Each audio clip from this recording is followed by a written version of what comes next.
Let's see, how many of you guys like Starbucks cake pop? Because screw that, you can make it yourself at home. In a bowl, add a full box of cake mix, and I did not expect to be this much.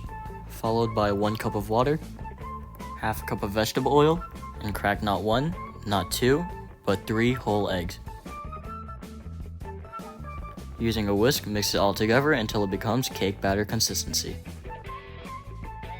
Bring a 9x13 pan lined with parchment paper.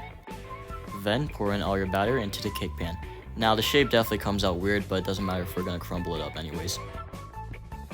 Gently place it in the oven and bake 350 for 30 minutes. When it's done, carefully place it on the rack. And with a knife, cut about 1/3 of it off. We don't need that much.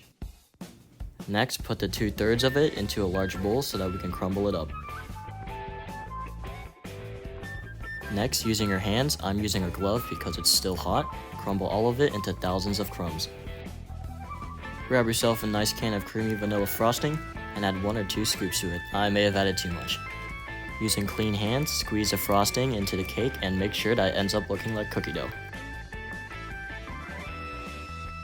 Just like how you would make cookies, grab chunks and start molding them into a ball shape.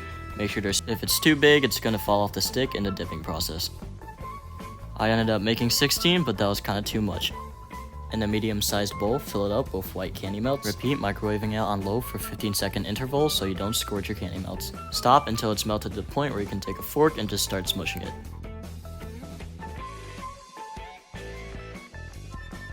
Don't worry, we can make a dipping consistency by adding 1 tablespoon of vegetable oil. After microwaving it, it should be thinned out after you stir it around with a spoon for a couple of seconds. Now it's time to quote-unquote glue the stick to the cake pops. Bring out your pack of cake pop sticks, dip the end of the stick into a candy melt, and push inside the cake pop. Next, you're going to squirt a bit of oil-based food coloring. It has to be oil-based or it's going to screw up the candy melt. And I'm doing orange because it's Halloween. If it's not orange enough, just add more food coloring. Next, you're going to want to dip the cake pop slowly into the candy melt and rotate it around using the stick. If you're going to spin it around, the glue is probably going to break. Now, normally you're supposed to do this in mugs so I don't have to do this thing where I cover the bottom with a fork, but it's my first time. Put it on a stable cake pop stand, unfortunately mine was pretty old, and repeat for every single cake pop. And there you go, all of them are finally dipped. Before decorating, you should wait 10 to 15 minutes until it hardens. Repeat melting the candy melts again, this time in a smaller bowl. Then add your food coloring because this will be a drizzle. Once you're done, transfer it into an icing bag and cut a small hole off the tip. And you don't have to, but this is how I decorated it.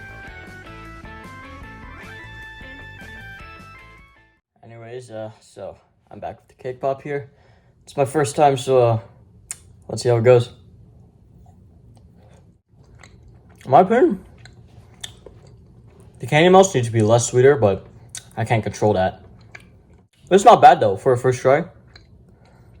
Pretty solid. At least a 7 out of 10.